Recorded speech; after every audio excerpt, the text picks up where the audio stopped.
Salut à toi, apprenti du bocal. Quoi? Elle n'a pas dit au gauche après le cocktail à l'eau de rose que tu lui as proposé dimanche et la soirée de partage qui a suivi? Session rattrapage accordée, mais d'abord j'ai une histoire à te raconter. Tu erres dans Londres après une soirée de Saint-Valentin mal assumée et complètement sans option, avec ce besoin pressant de saveurs nouvelles. Tu te retrouves dans ce bar complètement sans option et tu discutes avec le barman, un certain Tony Colleglia. Mon cher ami, je sais que nous sommes inconnus l'un à l'autre, mais ma requête relève de la survie. Que puis-je pour vous, cher ami? J'ai besoin de boire ce daiquiri, mais complètement différent, celui que les dieux eux-mêmes se délectaient durant leurs changements mondiaux. Parce que vous voyez cette femme, lorsque j'ai touché son dos, j'ai perdu là, j'ai quitté le sol. Et si... Laissez-moi faire, j'ai compris ce que vous demandiez. Allez, mise en place.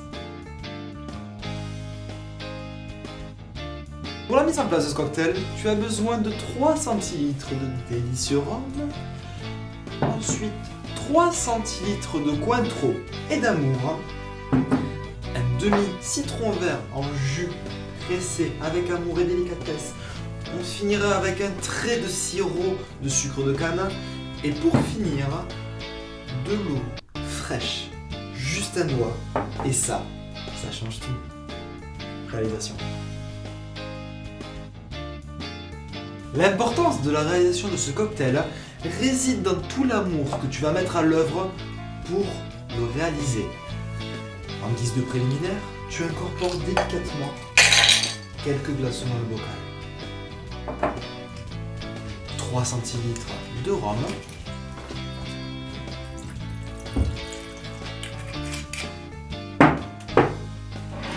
3 centilitres de délicieux Cointreau légèrement glissé.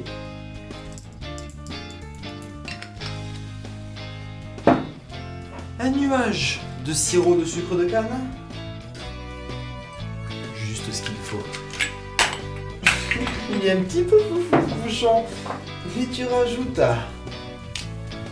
le citron vert pressé. Donc, petite technique pour presser, on a vu une avec la fourchette la dernière fois. Là tu plantes ton couteau. Et tu vois, c'est les préliminaires, ça...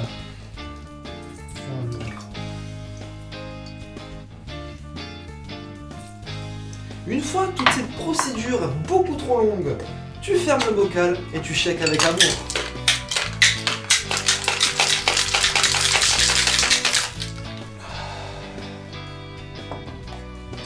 Moment fatidique. Quelle qualité. Tu sépares les glaçons du divin. Et pour ajouter ce petit trait d'eau glacée, tu mets ton eau directement dans le fond du shaker pour rincer le shaker. Avec le glaçon, cela va se rafraîchir.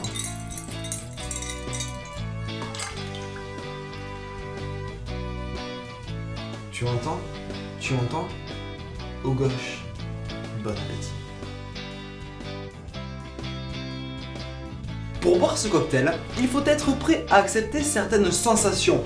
Une évasion d'esprit qui provoque chez certains sujets le balbutiement, voire la perte de connaissance. Avant un moment de partage intense est pour moi le meilleur moment.